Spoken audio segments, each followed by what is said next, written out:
Welcome to the Inclusion Solution Live podcast. This is season 7 of our podcast, and the theme is Justice for All. The theme is in celebration of the Winters Group's 40th anniversary of fighting for equity and justice in the workplace. And I am your host this episode, Leigh Morrison. My pronouns are she, her, and hers, and I am the manager of learning and innovation here at the Winters Group. My background is in cultural studies and adult education, and at work, I design learning experiences for our clients and community.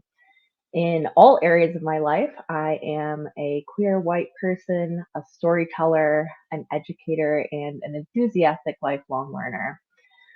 Excited for our conversation today. I am joined by my colleague, Sarah Rimmel. And Sarah is an ICF certified embodied leadership coach and intercultural strategist committed to cultivating ease and people's needs being met. Sarah enjoys supporting diversity, equity, and inclusion professionals, leaders, and BIPOC people in centering their own mental, spiritual, physical, and emotional well-being while doing the external work people are committed to. Also, in addition to being a certified ICF coach, somatic coach, and facilitator of the Intercultural Development Inventory, Sarah holds an MS in Business Management and a BS in Community Health.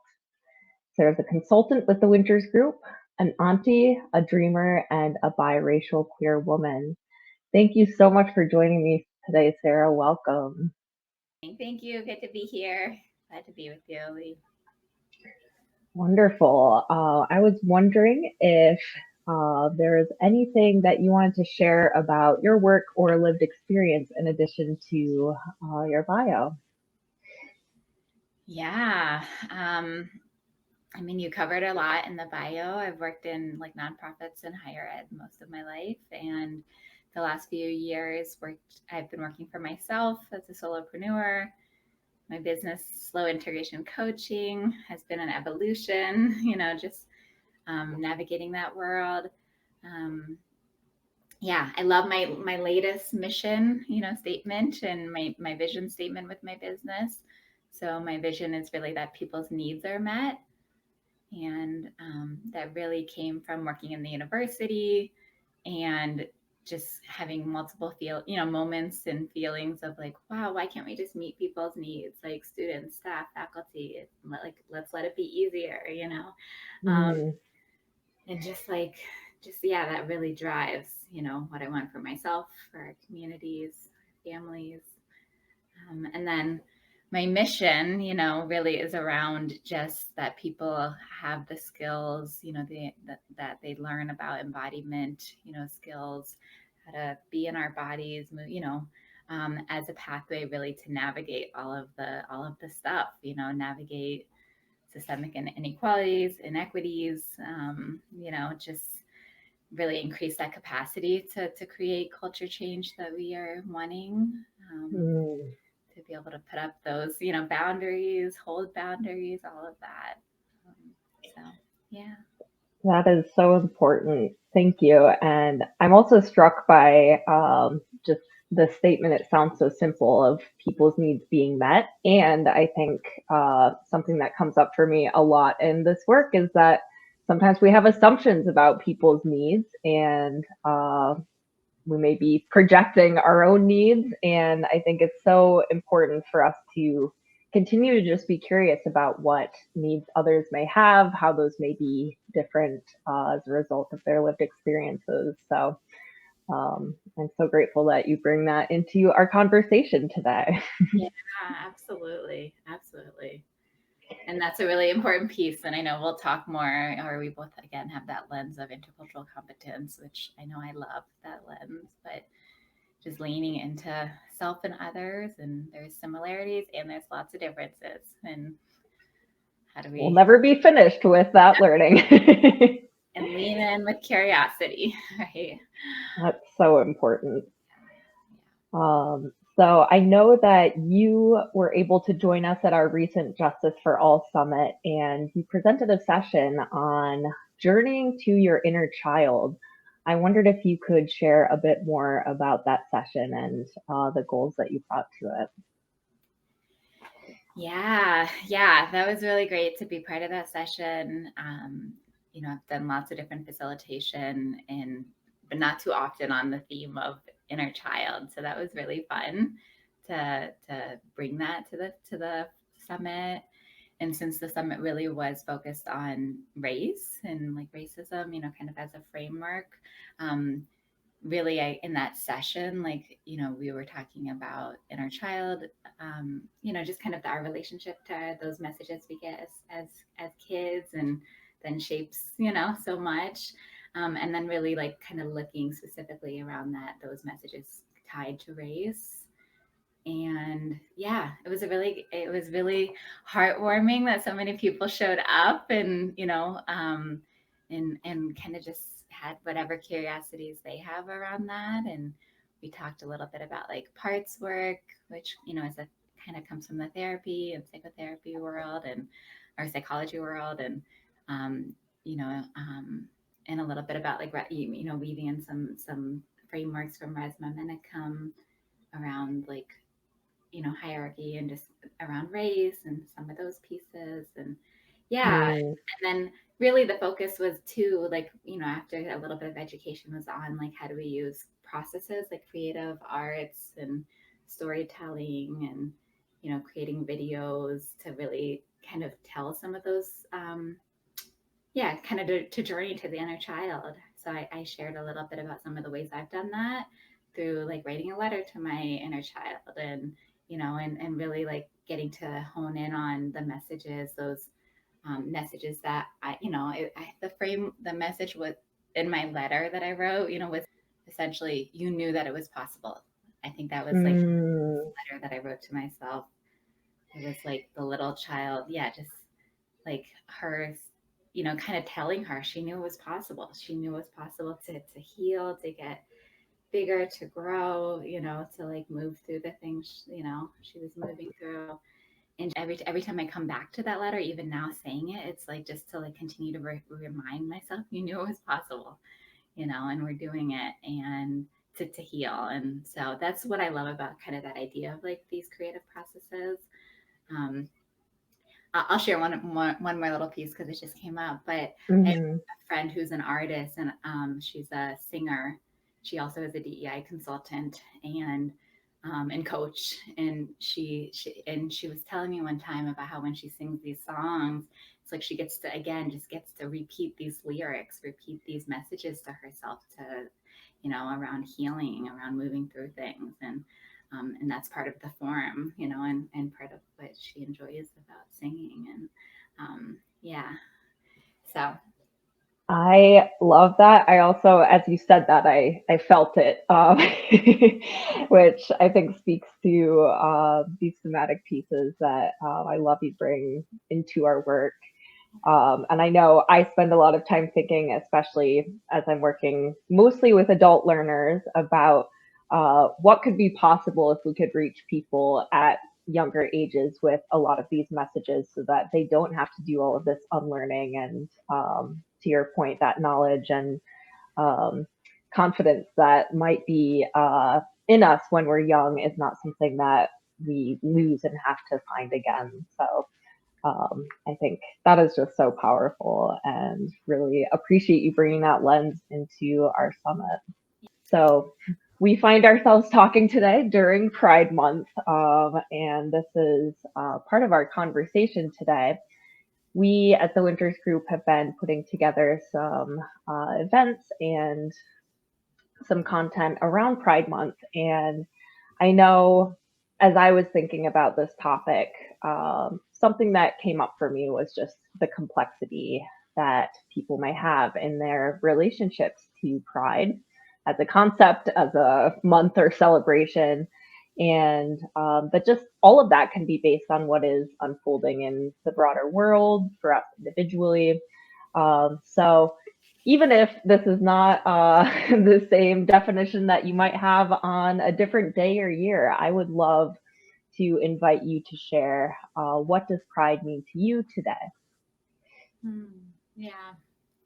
Yeah, it really is fascinating how it kind of ebbs and flows, like just how we feel about things, like even how I feel about pride, or even just some of these, that question. I've been thinking about it, and I'm like, oh, I'm just kind of, there's a little bit of, just numbness even around it. Mm, I think what pride means to me, Leigh, is like right now is like, again, just that idea of like, being with friends, celebrating together. It's kind of like in general, that's what, has been important to me over the years, is like just having my queer and LGBTQ friends and just like loving on each other, and supporting each other, showing up, um, really those finding those ways to celebrate, to bring joy, um, things like that are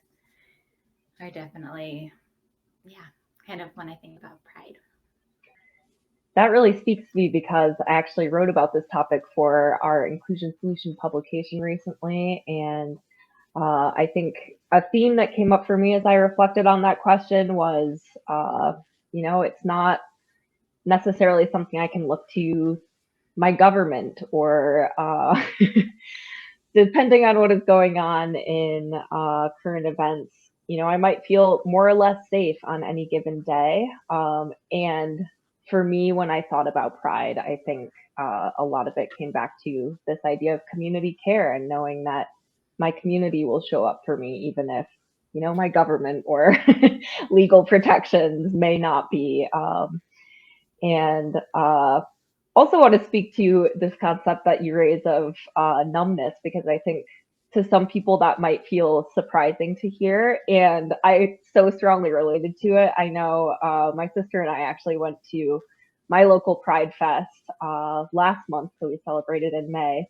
And there were some definitely joyful moments, a lot of fun. And there was a moment where it was raining and we were standing under an umbrella, and she made a comment about dissociating at the Pride Fest. And I felt that deeply just because there's so much that I am grieving on a day to day basis, and can't necessarily, I guess, like get my hopes up or down depending on whatever is happening in the news cycle. And sometimes just giving ourselves permission to not know what we feel or not feel anything can be so important. Yeah. Yeah, absolutely. Absolutely. It's yeah, that feeling as you're talking, it brings up to me. I'm like, oh, what is the source of that numbness? Or when does that happen? Right. And it's like, I think to some degree, it's when I am thinking about just like the focus on this month, right? The focus on, it's like this hyper focus in some ways. And then it's like, and then yeah, the grief, the frustration with like, the rest of all the rest of the time, everything else happening, right? It's like, and I enjoy, again, going and celebrating and being with people I love, and and people I don't know, right? Like that, there's fun in that, and it's like the context of just like, yeah, everything else around it, and I think also the idea of Pride as a month doesn't always resonate with me. And knowing that, our communities need support and legal protection and all of these things that we're still fighting for year round. And so I'm also just seeing some folks in spaces that I exist within who are feeling really burnt out because it's Pride Month and they feel pressure to be celebrating every day or performing or what have you. And I think, yeah, just thinking critically, perhaps today about that concept of it being limited to this month and this pressure that can feel associated with that. it makes me think about too, like in the past few years, like then sometimes, I don't think I haven't really experienced this, but others, and that pressure that they might experience from their workplace, or like, oh, we need to have you talk and lead a session and that, all these things, but then it's again that whole picture, like what's happening all around, right? What's happening beyond. I also was thinking about just this idea of pride and like, the journey of like for me, I came out like later in my life, so I Hmm. came out about 8 years, 9 years ago, at 30. And so like there were times, over the years that pride was like this month, like these moments were really important, right? Because it was part of my, you know, affirming myself, finding belonging, seeing how that feels, right? Navigating that. So, um, I was just thinking about that too, like just again those cycles and how things shift, and then how they kind of, at least in my life, then it just kind of has seeped in, and like into just overall just living, right? Pride and queerness, and it's just, um, yeah, I think that's a really important point that you make also, that depending where we are at in our own journeys, our own self understanding, we may have a different relationship to some of these celebrations, and it can be okay for that to shift over time as we settle into different understandings of ourselves. So I love that. yeah, yeah, and like now I'm thinking too about like times when I was like maybe being more vocal and visible in this aspect of my identity, right? Or when I was on different parts of my journey, and like the idea of like then sometimes reactions from others, from family. Why do you have to, make such a big fuss, right? Why do and um, and again, I think those moments are so important, right? Like, and yeah, I don't know if I have like an answer on this, you can tell me, but I think it, um, but I think it does point to. I know you had a statistic that you wanted to share. Oh, absolutely. So, the statistic that I came across this week that really just kind of shaped some of my own thinking about this is comes from a 2023 survey by GLAD, which found that an all-time high of 91% of non-LGBTQ Americans agree that LGBTQ people should have the freedom to live their life and not be discriminated against. Yet 55% do not understand the dimensions of the LGBTQ community or how to describe individuals within it, and 66% believe the false claim that the LGBTQ community is one group with similar needs and issues. There's a lot to unpack there. Yeah. And, I know one thing that came up for me as I was thinking about this was speaking to the news cycles. We are seeing queer stories silenced and censored in this politicized moment. We're seeing book bans. We're seeing canceled collaborations and performances and legal challenges to curriculum. And I really make it part of my effort to not devote too much energy or attention to the things I oppose, and prefer to direct it toward what I do believe in. And so I was curious, when you think about why does intersectional peer representation matter to you, what comes up, or any places that you wish that you could see more of that? Yeah, I'm still thinking about that quote, and just like it's like awesome that so many people, right, are, um, that care, like care and have, that those are my words. I have care and love and some positive regards for the LGBTQ community.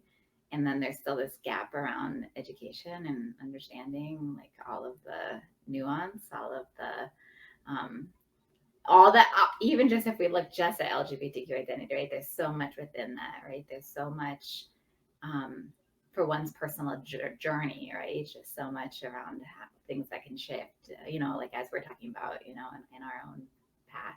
Um, so there's so much there. And then there's like you add in other dimensions, right? Other identities, right?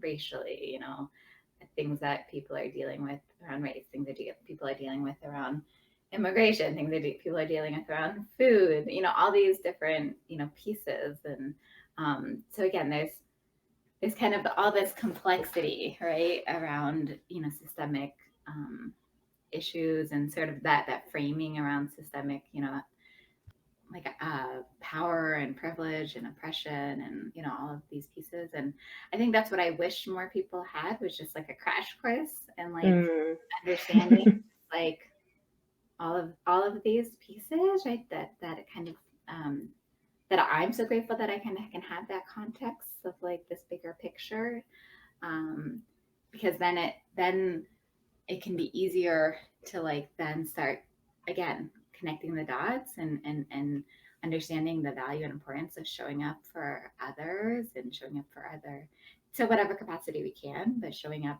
for other like movement efforts and Mm. organizing efforts in our communities, and see how really be able to see the connections between the different efforts and overlap, um, so that's kind of what comes up, yeah. Absolutely. I think those connections, overlaps, intersectionality. I think about this also a lot in the context of coalition building. And if we are going to make successful change, it's also so important for those of us within these communities to think critically about perhaps power that we hold, and how our own experiences may differ from those who may be more personally impacted by certain intersecting systems of oppression. And yeah, just thinking a lot about some of the interactions that I've seen play out even in queer communities, where I continue to see examples of racism and other isms surfacing. And I think it's so important that we make sure that we're not, cutting off the success of our movements by splintering them from within as well. And that's another theme that comes up for me when I think about this intersectionality. Yeah, and we might be part of like different organizing efforts, or we might not, um we all like we can be doing our own self work, right, around Always. the our own identities, like you said, where we have privilege, where we don't. I think it does still seem like maybe it can be this tendency for us to focus on those places we have marginalization, or have experienced like lack of access, and less maybe quick readiness to like examine and pay attention to where do we have privilege as well. So yeah, there's just there's a lot, it's simple stuff and it's like complex stuff, when I'm in spaces, it's just interesting too how you can just feel safety, like more so in certain groups, when there's Mm. issues, and there can be more of a sense that maybe there is more, like if when I think about, sometimes I might choose to be in like a BIPOC space, or a QTPOC space versus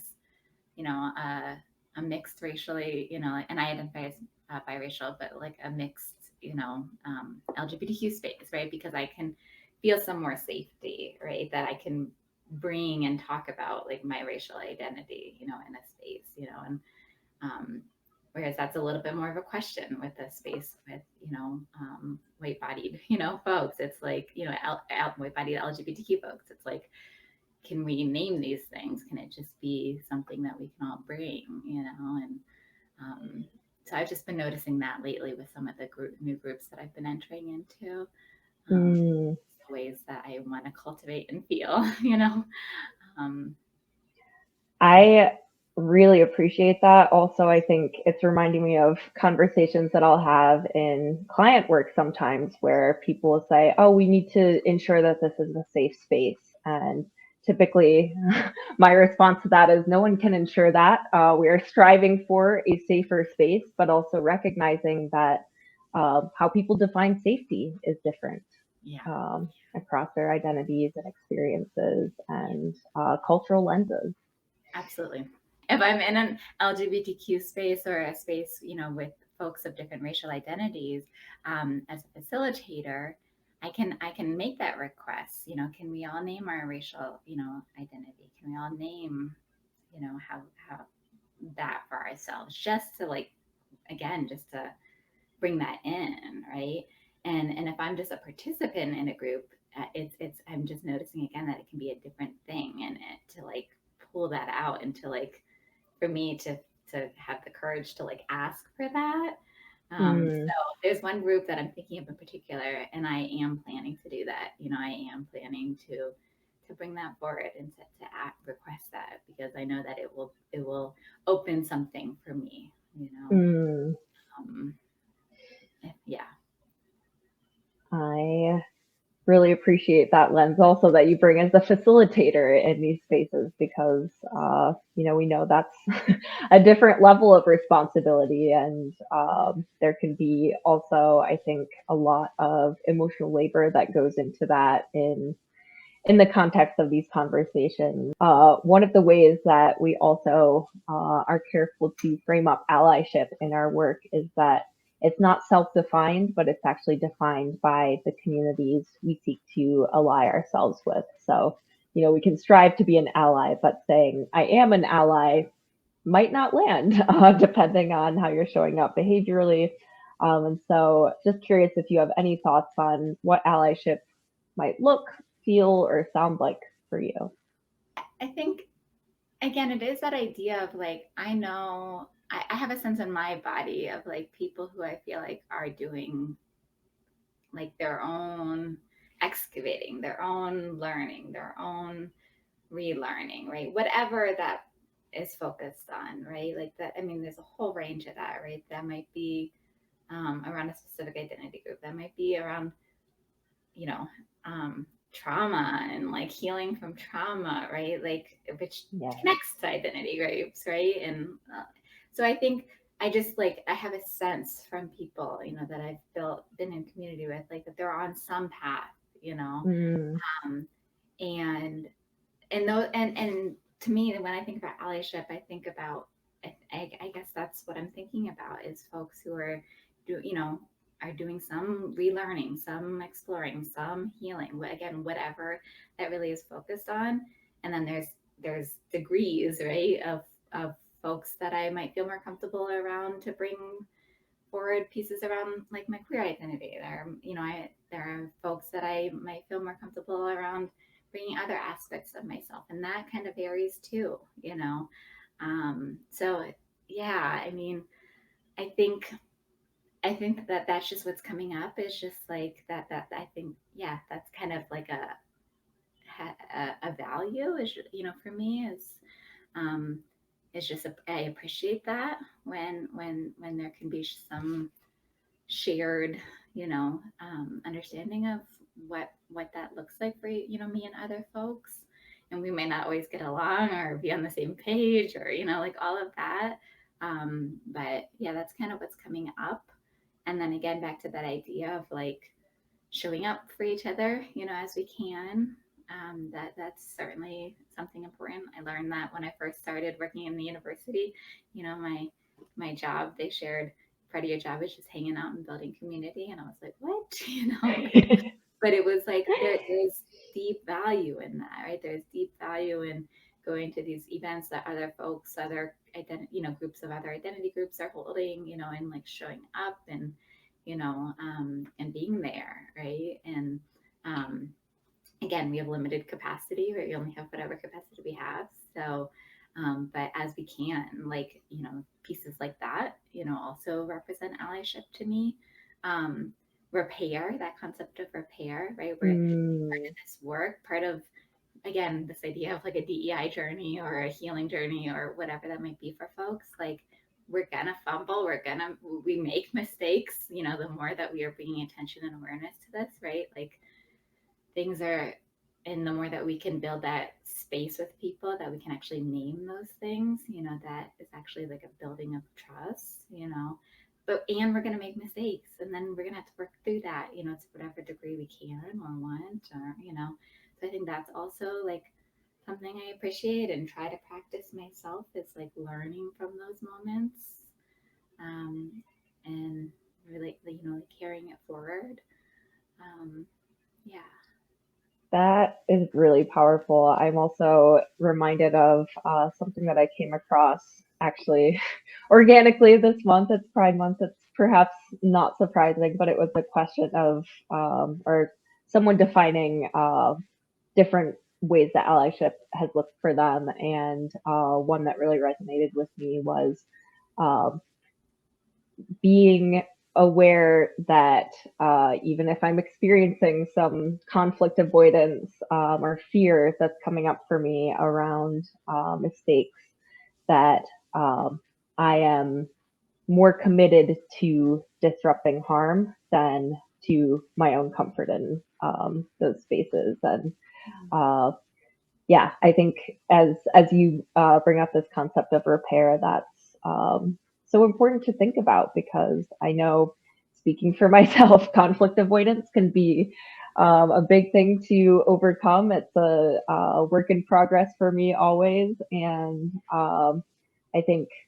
yeah, even as I think about my allyship across different identity groups, I know there are some areas of opportunity there, and just getting comfortable with repair, because I think it's not something that a lot of us are lucky enough to be trained in formally or informally, and can be something that a lot of people have a lot of fear around. Yeah, yeah, yeah. And we might not, it's also bringing up like we might not be ready for that right away, right? I think I just Sure. had an experience with someone in a group that, I felt some tension with, right? This was from months ago, right? Hmm.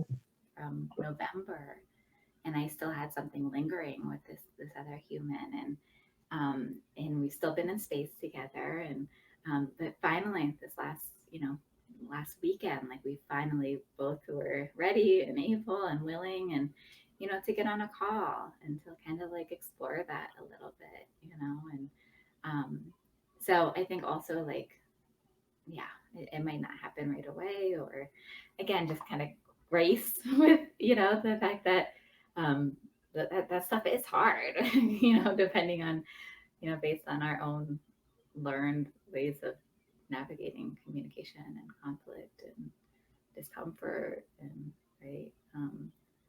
But to me, Absolutely. with the idea of repair, we can always come back to it, put, like and attempt, right, whether with that person or with with someone else, with a therapist, to kind of work through that, um, or coach, like, Yes, but there are people who can support us, and what we're experiencing in this moment may not be what it's always like. I love that you bring up this piece of it's okay to pause and take some time. Sometimes that's a necessary part of healing, or letting go of some defensiveness that we might be experiencing, or for the other person as well, and normalizing that that can be part of this process, I think, is so important. So I know we are coming up on time here, but just wanted to um offer that as it relates to intersectionality and queer representation, in our work at the Winters Group, we use the 4E model for developing cross cultural understanding. And we say that exposure to difference, experience with difference, education about difference all leads to this fourth E of being able to empathize across cultural differences effectively. And, I know from my own experiences, and seeing a lot of other people's experiences as well, that especially for those of us who may hold more dominant group identities, if we're not intentional about seeking out media created by people with different identities, it's often easy to miss it or not experience it. And I think a theme that I've been really sitting with recently is just that stories are so humanizing. And with that in mind, I'm curious if there's any queer centered media that you would like to recommend for folks to seek out. And if so, why you would recommend. yeah, there's a group that I love, called Queer Nature. So Love that. yeah, they are awesome. It's two people who lead that, partners, and um, they were based in Colorado. Now they're living out in the Pacific Northwest.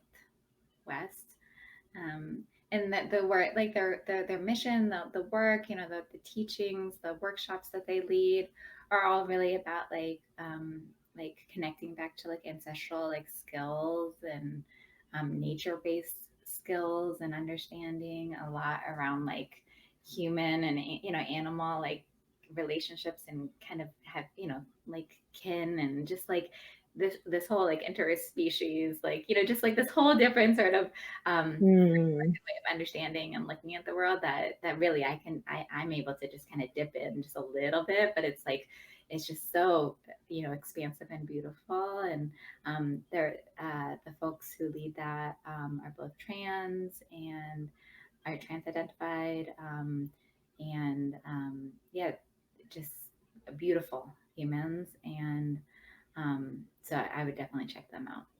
Yeah.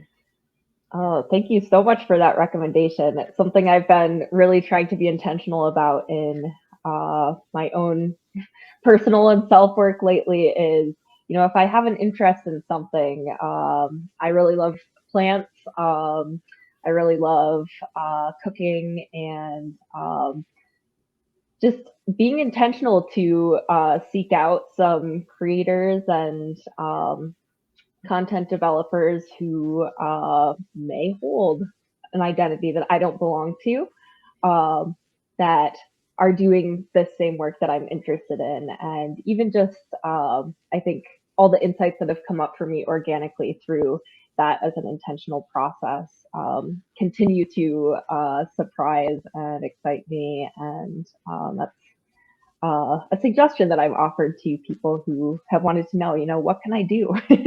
Yeah. It can feel a little intangible sometimes, but I've really seen a lot come out of that. Yeah, there are so many incredible like content, creators online that we have access to, and yeah, and I with this group, like I really loved like when they were in Colorado, like I was able to attend a few workshops, and again, very intentional, to kind of and very yeah, just like a very tender, intentional, way of holding space and around again these aspects of that have been lost to due to our life the way that our life operates due to colonization, due to all these things, right, due to these ruptures in our lineages, right? So like Mm. this learning and learning like to make a little basket out of pine needles, and just like yeah, so just like these really neat that great places to kind of be with like other LGBTQ folks and just in a very like healing loving way, so yeah. Oh, I look forward to intentionally seeking them out. Thank Yeah, you so much for that tip. absolutely, yeah. So I'm just curious as we wrap up, like anything for you around like pride or ways you can engage in that in your community. Um, So I think one thing that has been important to me is to give myself permission to say no to some pride events or commitments and yeah, just listen to my body and what it's telling me, especially as I continue to age. I notice that, my capacity or energy may not be the same as what it used to be, and just giving myself grace around that is definitely a theme that has come up for me, while also seeking out those events that really do resonate with me. Um, and I really appreciate that question. How about you? yeah, I mean, what came to mind is I bought a hat from a creator actually, or from someone who was at the summit. Oh, yes, Rob Smith of the Fluid Project. The food. Yeah, so I bought one of their hats. It's like this white hat with the words, brightly colored gay on it. So that's Yes. really what comes to mind. That's what's here right now is like wearing that hat, from time to time when I feel like it. I don't have any like particular events, that are scheduled right now, but yeah. Um, I love that. Queer joy looks different to everyone every day. yep, yep, yep, yeah. Well, thank you so much for joining me today. I've really enjoyed this conversation. Is there anything else you'd like to share with our listeners in closing? Hmm. Just maybe keep working to that vision of our needs being met, individually, collectively. Um, I'm going to take that with me forward this week and month and year. yeah, it's possible, and we're doing it, right? Right. I do believe like we are working towards it, right? Already. Yeah, and definitely please check out, like my website if you're interested in connecting more. I have an Instagram page, LinkedIn page, and I love to just support people around like building somatic awareness, right? Which is around like, not just operating out of our mind, but really building that awareness of how are we feeling, what are we sensing, right? Hmm. Really making that connection between like the burnout that people might be experiencing and exhaustion and all that, and then like coming back to the body to be able to support that. Um, so, yeah, well, thank you for having me. Thank you so much. It has been an absolute pleasure. And thank you to our listeners for joining us. Please check out our upcoming virtual learning lab on Pride for Past, Present, and the Future. That will be held on June 26th this month from 2 to 3:30 Eastern Time. We'll be continuing this conversation with a panel discussion, and I'm really looking forward to it. So you can register via our website, wintersgroup.com. And we also have a 15% off promo code during June for our products. That is with the code PRIDE, PRIDE. So, in case you need a Read Band Book sweatshirt or an All Pride, No Prejudice tee, be sure to check out our Live Inclusively Actualized shop. All of the proceeds do go toward our Live Inclusively Actualized corporate social responsibility initiative. Until next time, thank you and keep working toward justice for all.